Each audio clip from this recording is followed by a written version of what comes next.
Welcome to Olga news. వామ్మో ఏం జనంరా బాబు, ఇసుకేస్తే రాలనంత జనం. గత ఎన్నికల్లో 11 అసెంబ్లీ సీట్లు మాత్రమే దక్కించుకున్న జగన్ను చూడడానికి పల్నాడు ఏకమైంది. జగన్కు నీరాజనం పలికింది. పోలీసుల ఆంక్షలు పనిచేయలేదు. జగన్పై ఉన్న అభిమానం ముందు ఏ రూల్స్ పనిచేయలేదు.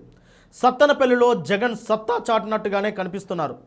రెంటపాళ్లలో 2024 ఎన్నికల ఫలితాల తర్వాత అధికార పార్టీ నేతలు పోలీసుల వేధింపులతో ఆత్మహత్య చేసుకున్న ఉప సర్పంచ్ కోర్లకుంట నాగమల్లేశ్వరరావు కుటుంబాన్ని పరామర్శించిన జగన్ కూటమిపై ఓ రేంజ్లో ఫైర్ అయ్యారు. అయితే జగన్ పేల్చిన ఓ డైలాగ్ ఇప్పుడు రాజకీయంగానూ సామాజికంగానూ పెను ప్రకంపనలకు కారణమైంది.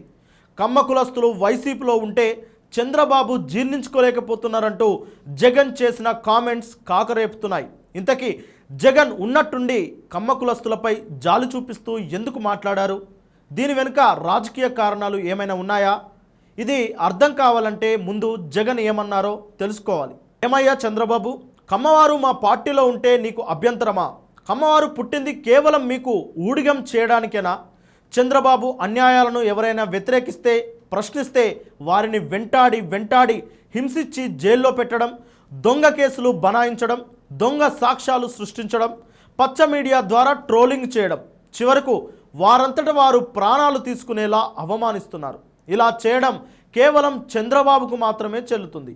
ఏం పాపం చేశాడని నాగమల్లేశ్వరరావును చంపారు?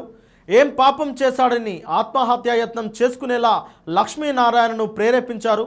ఏం పాపం చేశారని మా పార్టీలో ఉన్న కమ్మవారిపై తప్పుడు కేసులు పెట్టారంటూ జగన్ పేల్చిన భారీ డైలాగ్ ప్రకంపనలు రేపుతుంది. చంద్రబాబు నాయుడు గారిని సూటిగా ఒక మాట అడుగుతా ఉన్నా, ఏమయ్యా చంద్రబాబు, కమ్మవారు మా పార్టీలో ఉంటే ఏమైనా నీకు అభ్యంతరమా చంద్రబాబు అని అడుగుతా ఉన్నా. కమ్మవారు పుట్టింది కేవలం చంద్రబాబు నాయుడు గారికి ఊడిగం చేయడం కోసమే పుట్టారట. చంద్రబాబు నాయుడు గారికి ఎవరైనా కూడా ఆయన చేస్తా ఉన్న అన్యాయాలను వ్యతిరేకిస్తే, ఆయనకు వ్యతిరేకంగా ఎవరైనా మాట్లాడితే చంద్రబాబు నాయుడు గారు వారిని వెంటాడి వేధించి హింసించి జైల్లో పెట్టడం, దొంగ కేసులు బనాయించడం, దొంగ సాక్ష్యాలు సృష్టించడం, చివరికి వారు ప్రాణాలు తీసుకునేలా వారిని అవమానించడం కేవలం చంద్రబాబు నాయుడు గారికి మాత్రమే చెల్లు. నిజానికి ఏపీలో రాజకీయాలు కులాల చుట్టూనే తిరుగుతాయి. కమ్మ కులానికి చెందిన చంద్రబాబుకు ఆ కులం ఓట్లు ఖచ్చితంగా పడతాయన్న నమ్మకం ఉంది. ఇటు రెడ్డి కులానికి చెందిన జగన్కు ఆ కులం ఓట్లు రబ్బర్ స్టాంప్ అనే ముద్ర ఉంది. ఇటు కాపుల విషయంలో వారు ఎవరికి ఓటు వేస్తారన్నది ప్రతి ఎన్నికకు మారుతూ ఉంటుంది. అయితే కమ్మ కులంలోనూ కొన్ని ఓట్లు చీలుతున్నాయన్న భయం చంద్రబాబుకు ఉందన్న ప్రచారం ఉంది. ఎందుకంటే కమ్మ కులానికి చెందిన కొడాలి నాని, వల్లభనేని వంశీ ఇద్దరు కూడా జగన్కు అత్యంత దగ్గరగా ఉంటారు. చంద్రబాబుతో చాలా తీవ్రంగా విభేదించి మరీ ఆ ఇద్దరు గతంలో టీడీపీని వీడారు. చంద్రబాబు పేరు వింటేనే ఇద్దరు నేతలు ఆవేశం ఆపుకోలేరు. 2019, 2024 మధ్య వైసీపీ అధికారంలో ఉన్న సమయంలో బిందాస్గా బతికిన ఈ ఇద్దరు నేతలు ఇప్పుడు కేసుల భయం వెంటాడుతుంది. టీడీపీ కక్షపూరితంగా ఇలా చేస్తుందన్నది వైసీపీ మాట. ఇదే సమయంలో జగన్ చేసిన కామెంట్స్ కమ్మ కులస్తులకు ఓ సైలెంట్ మెసేజ్ ఇస్తున్నాయి.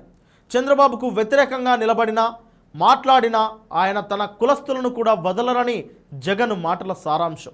ఈ విధంగా సొంత కులస్తులనే చంద్రబాబుకు వ్యతిరేకంగా మారేలా చేయాలన్నది జగన్ స్ట్రాటజీ కావచ్చు.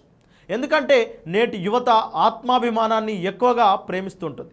సొంత వారే ఇలా చేస్తే వారు అసలు తట్టుకోలేనే భావన వారిలో ఖచ్చితంగా వస్తుంది.